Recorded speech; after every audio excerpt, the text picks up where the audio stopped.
Well, good evening. It's that time again, and I'm Bob Graves, and they call me the Unconventional Pastor. Just spent an amazing 2 hours with uh, talking about is church harmful? And oddly enough, before tonight was coming up, my plan was actually to move from talking about evil into talking about the nature of the church, and so in some sense, I'm going to be talking on a similar theme, but I'll probably look at it from a different standpoint because when we're talking about this question, is church harmful? We're really talking about this social institution, and but I want to talk about the church in a very different way, and as something other than a social institution, as something other than that social institution. In fact, I would even want to argue that that social institution is guilty of identity theft. That the organizations that call themselves churches, in the real sense of the meaning of the word, as I understand it, as we might have thought about it when Paul talked about the church and all that, we're talking about this phenomenon that we have today with all these organizations and denominations. And not that they were talking about something that would split up the way that it did. They weren't even talking about something that would ever get organized in this particular manner. It just happened to end up working out that way. And I can even understand how that happened. But I do want to continue before I get into some of that because I think it leads into it. Um, we were talking last Wednesday a little bit about the problem of evil, and looking around and seeing what various other people have been saying, and I've noticed that even some of the people, such as the conservative theologian who seems to be rather popular these days, I think his name is Norman L. Geisler, that he's one of these more fundamentalist conservative theologians who seems to at least bring a little bit more education and particularly an understanding of the background of philosophy and culture to his theology, and yet he still goes down that straight and narrow fundamentalist conservative theology. But even he agrees that there's this problem of evil that he even would resolve in a manner kind of similar to the way that I would, and that he denies that that evil even really exists, but that things are evaluated as evil, that things are just what they are. And we think of them in terms of natural disasters. Uh, we call them evil, but really what they are is they're just natural occurrences of things that don't always work out very well for us and our plans, and we can think of them as evil. And it certainly brings great mayhem and loss into our lives at times, particularly if we're not prepared for it. But it is not in and of itself something that represents a malicious. It's not as if nature intends anything personal by it at all. And so to even call it evil is in some ways a poetic way of talking about it, but it isn't really an honest way of talking about it. And when it comes down to it, all of the rest of the evil that we could talk about. Even I noticed in reading in Geisler's book that he regarded it as a lack of something rather than the presence of something. But of course, he went through it in a way that I ended up disagreeing with. But and nonetheless, he did take a similar approach.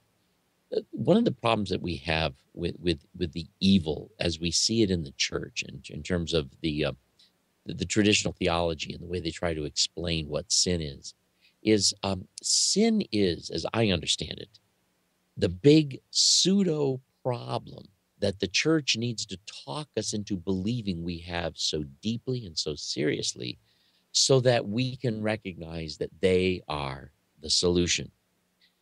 And I would want to end up arguing that in many ways, the way they try to define the problem of sin in many ways actually creates the problem of sin so that they end up creating the very problem they then suggest that they're the solution to, which is, I guess, good for marketing.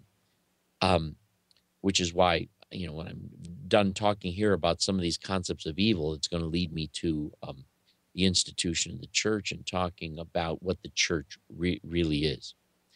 Last time we talked about how some of the early theologians tried to rely on some of the early philosophers and their concepts of how they began to see sin as something material. And I think we talked about how the way we explain that a house exists, we see that a house, when it exists, is something that was caused by an agent. Somebody brought it into existence. It was caused by a purpose, caused to exist as a thing in and of itself. It's something that was made out of existing materials. It didn't just pop into existence out of nothing. It caused to come into existence so as to continue on for some useful period of time, and caused in such a way as it then becomes a new cause itself of other ongoing events. And that this was a basic argument that was used for explaining why a house exists and what it does and what its purpose. And they made parallels with this in sin, and thereby this was part of the argument that was used to try to develop the idea that you actually possess a sinful nature. There's something about your being a human being that makes you intrinsically flawed and evil. Now, the biggest problem that I have with this is that most of the people that I talk to who believe this seem to believe it and hold on to it almost with a sense of pride that they know this and that they believe this and how faithful they are to God that they believe this. But it doesn't seem to bother them any, If you really believe that this is what you are you comfortable in your skin? Do you like being that? Does it bother you? Or are you concerned, even if it does bother you, are you concerned that this might affect the way you treat the people you love or care about? If this is your real nature, because I'll tell you that they don't strike me as people who seem to be as interested in finding workarounds for being people of such a nature. So I get the impression they spend more time kind of almost rejoicing in the fact that they know this truth from God, that you are a sinner by nature, than they really care about the implications of what that really means. But then other people that I have met through the years who seem to really take this doctrine to heart. Oh, I must be such a foul stench in the nostrils of God. No wonder I can't do anything right. These people can become so self-loathing that some of the people who take it so seriously become people who fail to develop the kind of ego strengths that represent a healthier approach to life. They become people easier to walk over, people easier to accuse, people more open to even accepting inappropriate accusations about them. And it is almost as if this doctrine of this idea of original sin, which I'm going to argue doesn't even exist in the Bible. It's just something where they find a few verses and they think, well, see, there it is. The Bible doesn't explicitly teach it, but it says some things that if you want to say, well, it's kind of alluding to it, makes them feel that they found proof. But it seems to me that it's developed into our religious societies a dualistic, abusive situation where we have some people who don't seem to take this teaching very serious in a personal way, but seem to take great pride in knowing that it's true, who then become the controllers and the abusers of other people who take it to heart and can barely live with themselves because in their penitence, they're just trying to find a way of becoming in any way maybe acceptable to God. And it creates this society of abusers and abused who kind of feed off each other in this symbiotic relationship that is quite unhealthy. And when I see a lot of the ramifications, in fact, if I were to really believe that that the Bible was teaching this idea, and that this is somehow credible, and that this is really what Christianity teaches as a basic Christian doctrine, when I see the psychological and sociological harm it does to people, when you evaluate the way that they respond to each other, the way they treat each other, that would be enough to make me say, well, I don't think I can have anything to do with that kind of a religion or a faith, or that kind of a point of view or a worldview, because it is extremely abusive, and it becomes for the people who can be made to believe it, it becomes a handle upon them that makes it easier to control them and manipulate them through various other kinds of religious ideas and teachings and authorities. And so I see this concept that human beings are sinners by nature to be a very abusive teaching. But also, just from a philosophical standpoint, there's some few things about it that are kind of absurd. Think about it.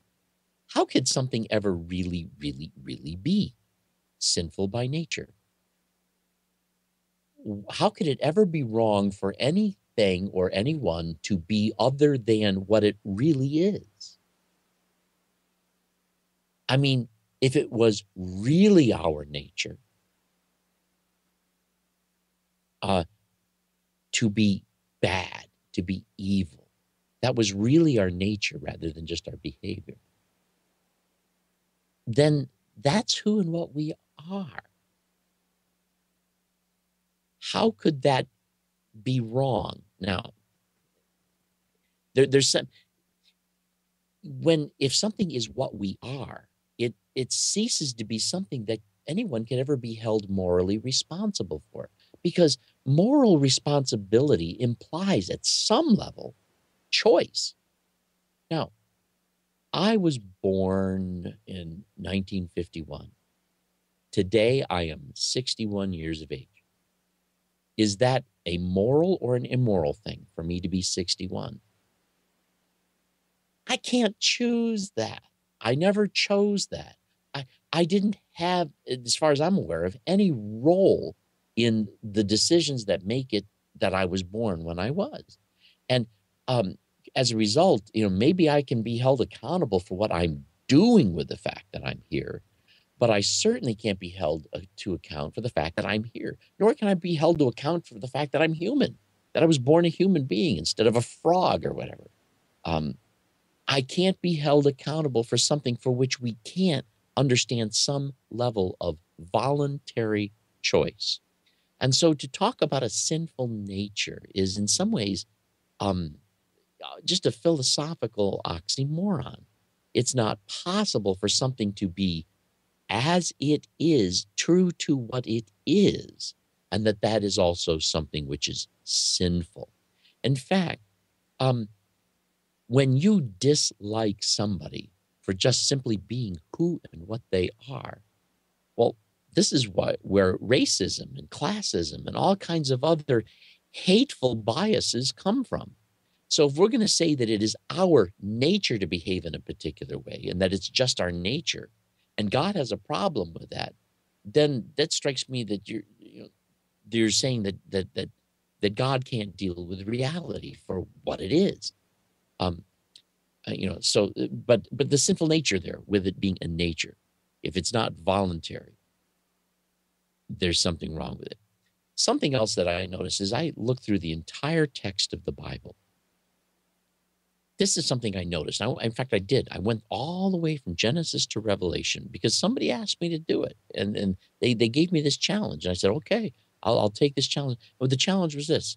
Can you find any place in the Bible where it talks about the wrong things that we do as things that we just can't help but do?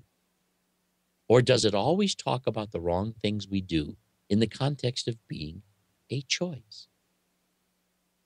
So I read all the way from Genesis to Revelation, and sure enough, in every case, wherever the Bible's talking about people doing things that they shouldn't do, it's not talking about things that they couldn't help but do. There's no verses that say You cannot do the right thing. Plenty of verses say that you won't do it, that you don't do it, haven't done it.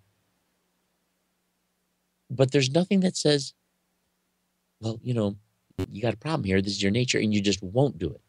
Now, Paul certainly talks about the conundrum that he discovers that there are things that he intends to do, and he doesn't end up doing them, and things he intends not to do, and he does end up doing it.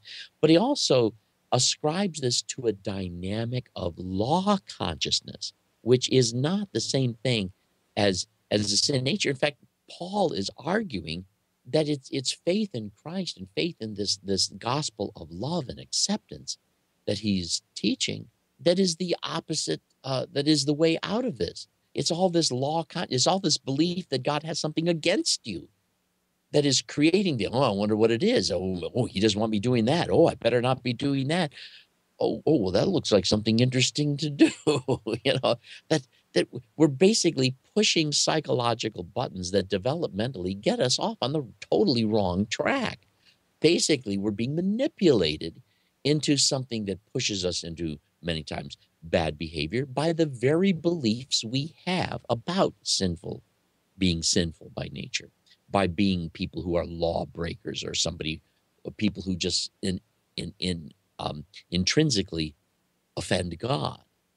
The sense in which it creates that problem. And I really think that's part of what Paul is even trying to talk about there, that we're creating the problem by all this law consciousness. It just doesn't make real sense.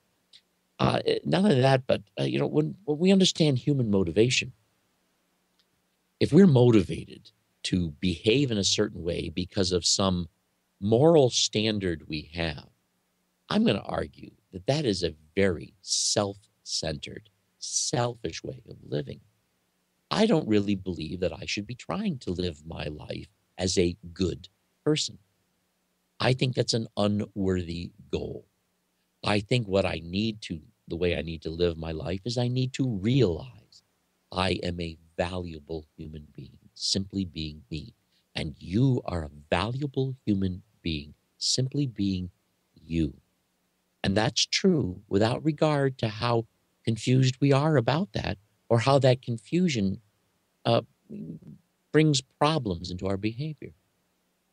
And that I live my life not by trying to be a good person, but I live my life by loving you, by loving the value that is in you, by loving me and loving that value, by investing in it, by nurturing it, by treasuring it. And the fact that the things that I do could be evaluated as good, well, that's just a way of talking about it. But it's never the goal. The goal is the celebration and the upholding and the awareness of the wonderful value that it is for us to be who and what we are, which, of course, you can't do that if you believe that who and what you are intrinsically is something evil. Something that I see in the Old Testament is many times this concept of gold and silver and the furnace and all that. And I remember, it was years ago when I finally was looking at that analogy, and I finally realized what the point of that analogy was. The point of that analogy is this: suppose we find some gold in the ground, and of course, when you find the gold in the ground, unless it's a particularly unusual vein of gold, it's mixed with a variety of impurities. You find silver in the ground, same thing is true. So what do? You take all of that ground that has the gold in it, and you put it in this hot pot, and the gold melts, and being heavy, it goes to the bottom, and all of the impurities, being not as heavy as the gold, tend to rise to the top, and you kind of remove them from the top, and you work at this by heating it in this furnace, as it were, and this purifies the gold. Now, when you're done with the purification process, all of the dross that you got rid of, not a bit of it was gold. And all the gold you end up with was always gold. It just wasn't separated from all the other stuff. And there's a sense in which I see in that analogy a picture of the way I understand what the biblical text thought about our actual human nature. Things have gotten complicated. Our development has been, thrown off, but that who and what we are as the image of God who and what we are as valuable human beings is something that has never for a moment ever been compromised. That is, if we were to liken who and what we are actually as human beings to the gold and the problems developmentally and the scars that we have had, the traumas we've gone through, the insecurities that we have, the behaviors that all of those traumas and insecurities can lead us to in bad decisions and things like that. Um, that these are kind of like the dross. They're not you. They're just decisions you've made based on a perspective you happen to have. And that's not you. That's just the way you're seeing things. And we need to come to a very fundamental recognition that there's a very huge difference between who and what we are as essences, as human beings, and the struggles that we go through behaviorally in developing into the people we really can be and learning to behave in a manner that is appropriate to who and what we are as human beings. There's a sense in which I understand that the reconciliation that we go through in our relationship with Christ is becoming who we are, not becoming who we can be. And but this other concept, that we are somehow sinful by nature is something that I consider to be a radical put down. In fact, I would contend that from a psychological standpoint, I don't think it is possible for a human being to shine, to emerge, to come forth into the wonderful kind of human being they really are capable of being, so long as they even hold on to this concept that there's something about who they are in their essence that is just, loser, sinner, horrible, awful stench to God. You're just shooting yourself in the foot. It doesn't work that way. Then that brings me over to the way the gospel, I think, has been so distorted and turned over, that it has actually turned the church into a society intended for sin management. Yeah, we've become a society that seems to think that our purpose is sin management. And this is something that amazes me in many ways. First of all, they want to believe that you're a sinner by nature. And then they want to believe that they can manage this. That's just crazy in and of itself. But yet also they have these standards where you should live holy and you should live righteously and you need to have a testimony for Jesus. That's going to make you just an upstanding person in the community. And that when people won't behave in this supposed biblical standard, they're seen as being, just wicked and awful and sinful. And yet, well, what else did you expect, thinking that the way you do about what human beings are? But, so they end up putting these people down. And yet, at the same time, let's be honest about some of the behavior that goes on in the churches. There's hardly been a ministry around that became big, say international or national, where the people involved become celebrities or well-known people. My neighbors know me, but that doesn't make me a celebrity. Some people around town here, they know me. That doesn't make me a celebrity. But when people who are, hundreds of miles away from me know who I am because I'm on the internet, or know there's this kind of celebrity status that you take on. And as people within the church take on celebrity status, the TV evangelists, the people who become the traveling evangelists that everybody knows about,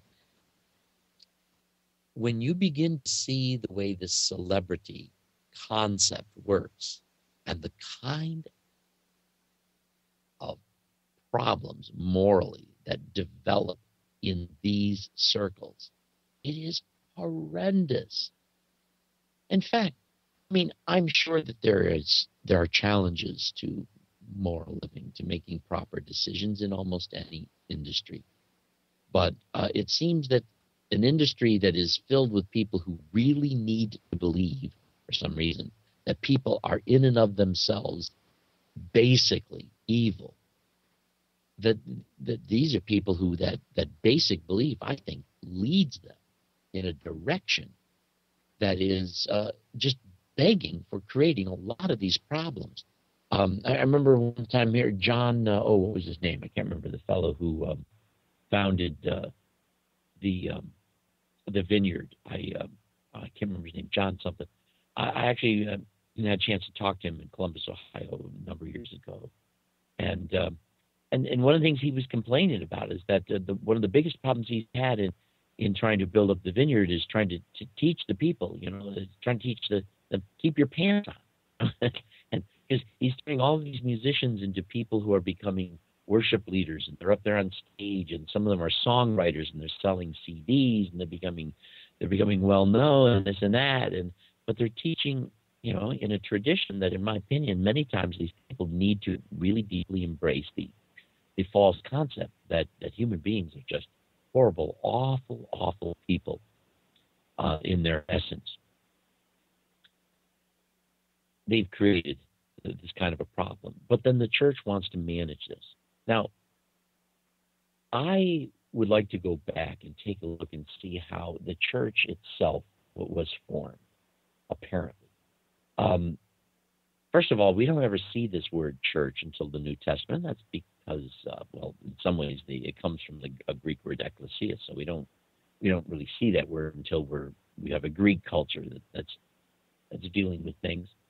But supposedly, the first notion that we have of the concept of the church is when Jesus, who has his disciples, asks them, "Who do you say that I am?"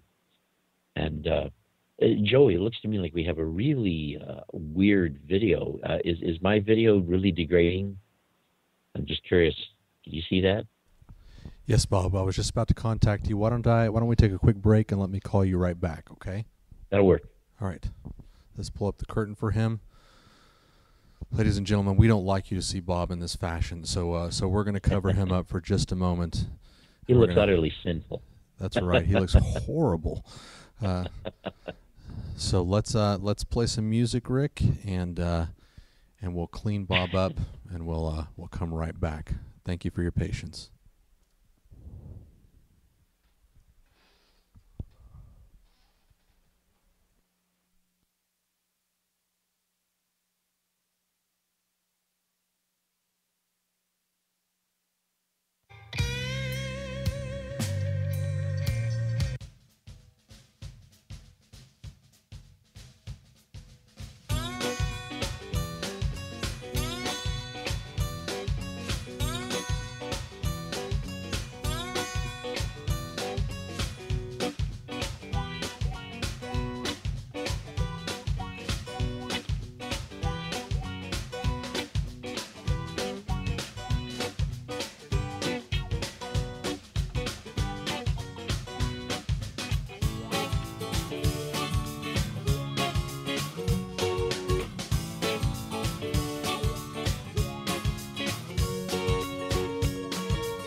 Well, hopefully we're back, and if the video quality isn't the finest, we'll just work with this then.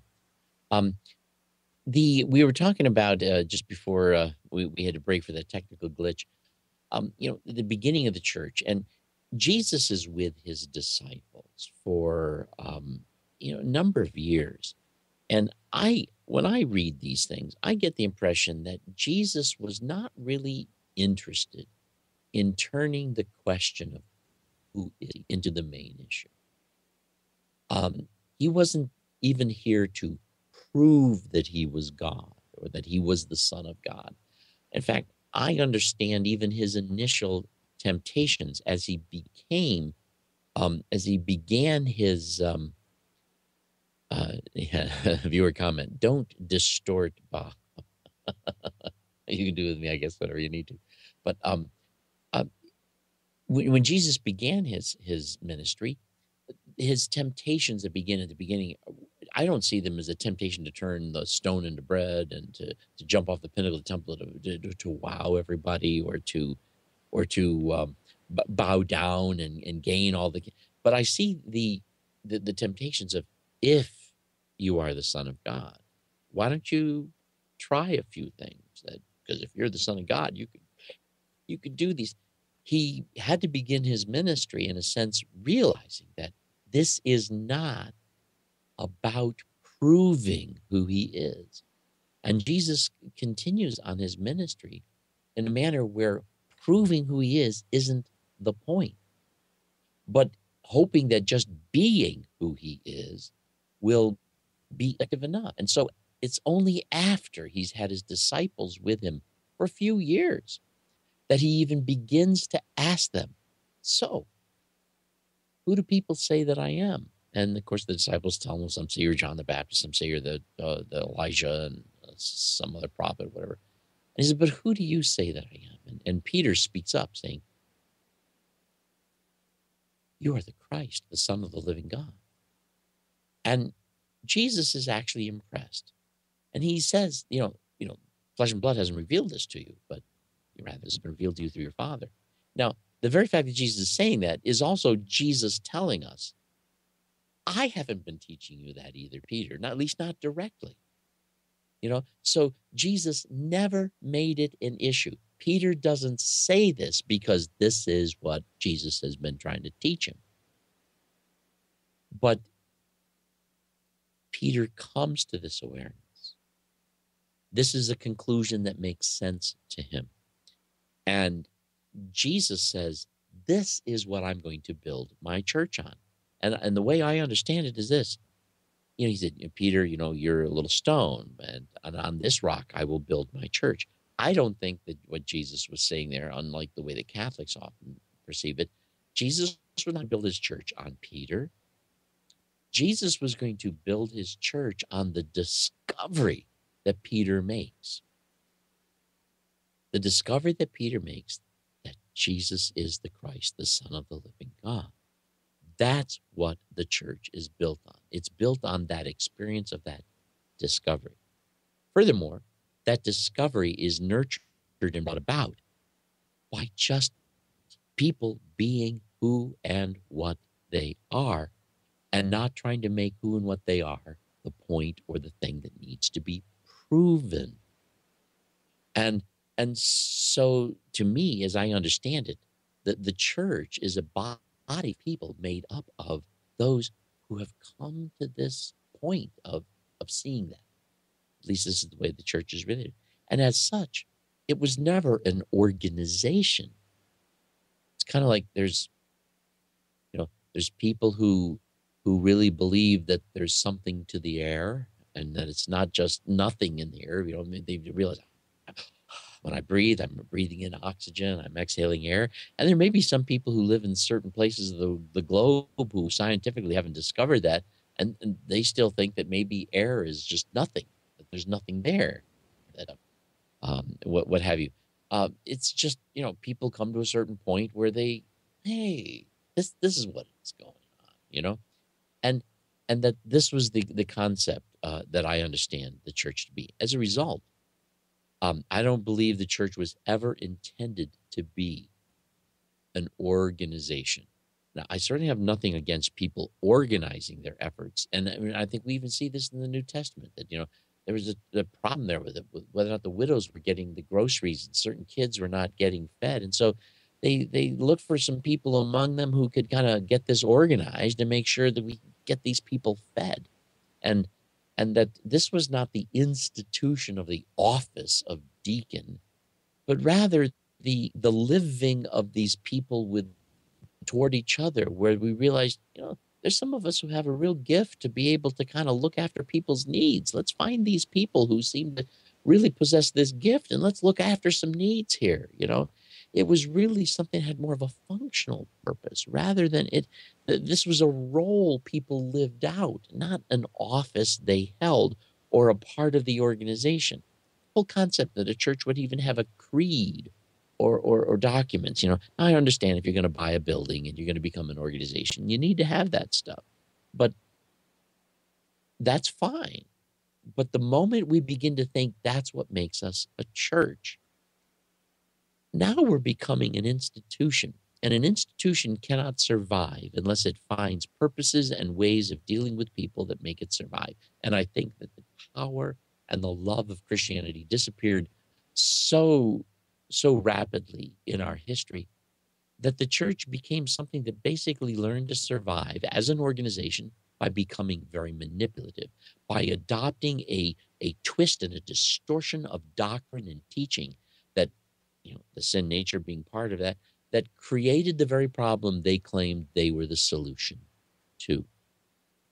Whereas in fact, as I understand it, I see Jesus as someone who came to just do away with all the religious crap, to do away with the law, to do away with the traditions that were so expecting this or that. And he came to really free people to the recognition that they are already beloved, already accepted by God, that they are safe, that if they've seen him, they've seen the Father, and that these people are really called toward freedom and society. Now, when Jesus finally leaves the scene, there's some real power struggles. People are wondering what to do. People's egos are getting in the way. People want authority. Someone wants to be the leader. And I see that really what happened was when that got started, it all went downhill. They stopped listening to what Jesus was talking about. Love didn't really matter. It was now just all about who had power. And as the apostles die out, you see that some of the things that happen in church history are people trying to gather apostolic relics or bones of the apostles.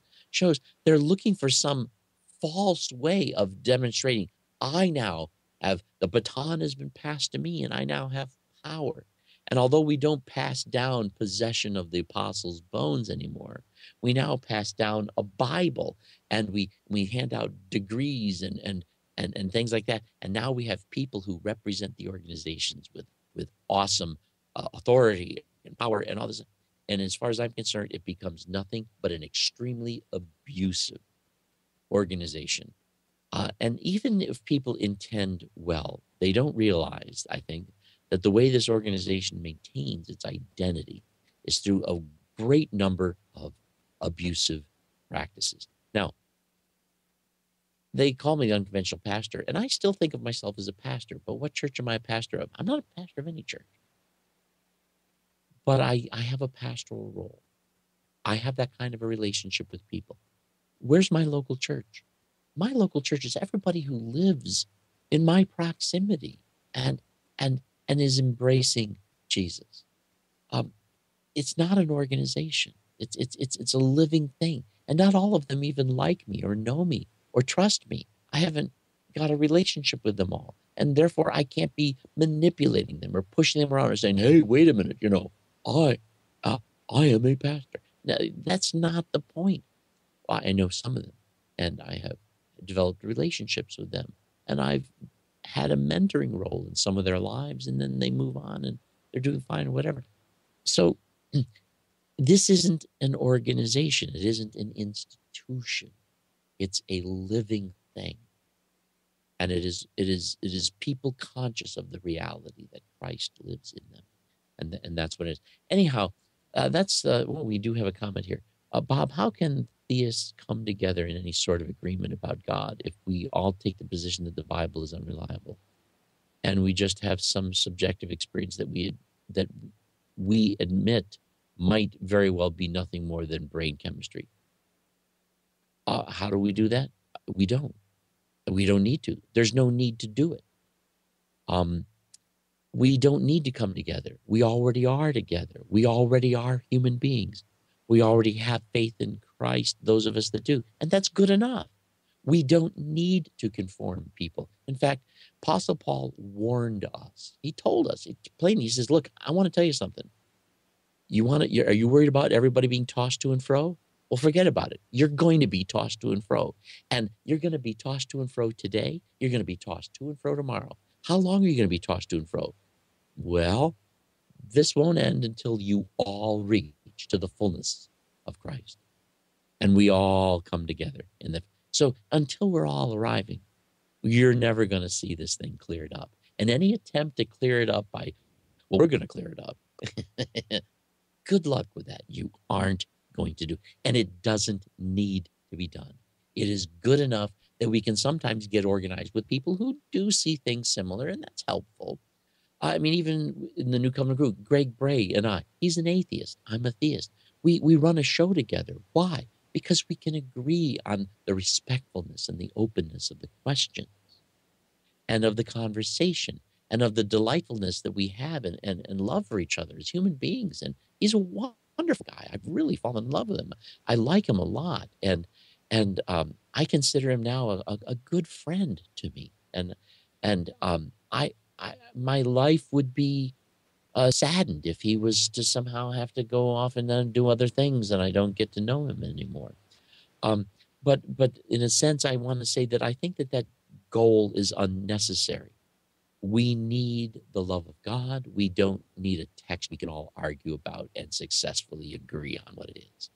We really don't need that. It's good enough that we have it and we see this testimony of people who were very much touched by this authentic experience that there was a Christ, that he came and that he died and apparently rose from the dead. And now we don't even really know what to make of it all. Anyhow, that's about all the time we have. And so I'm going to sign off now. This is Bob Greaves, the Unconventional pastor, and we'll talk to you later. Take care. Till then. Bye. Ladies and gentlemen, who would have thought that the one time that Bob voluntarily ended his show on time was the day that we're all running behind? It's going to give him some extra time. He was doing a fantastic job, don't you think? What in the world happened? Anyways, stick around. We will be back in just a minute. Dr. Michael W. Jones will be up on stage, and we will be continuing our discussion about is church harmful? We'll be talking with various guests. I think Bob is going to be back with us. I don't know how he's going to manage 5 hours of broadcast today, but he may be with us, and you can consider his show just one long comment to the discussion that's happened over the past 3 hours. Stick with us. We'll be right back in just a moment, and it's going to be an exciting conclusion to a wonderful day.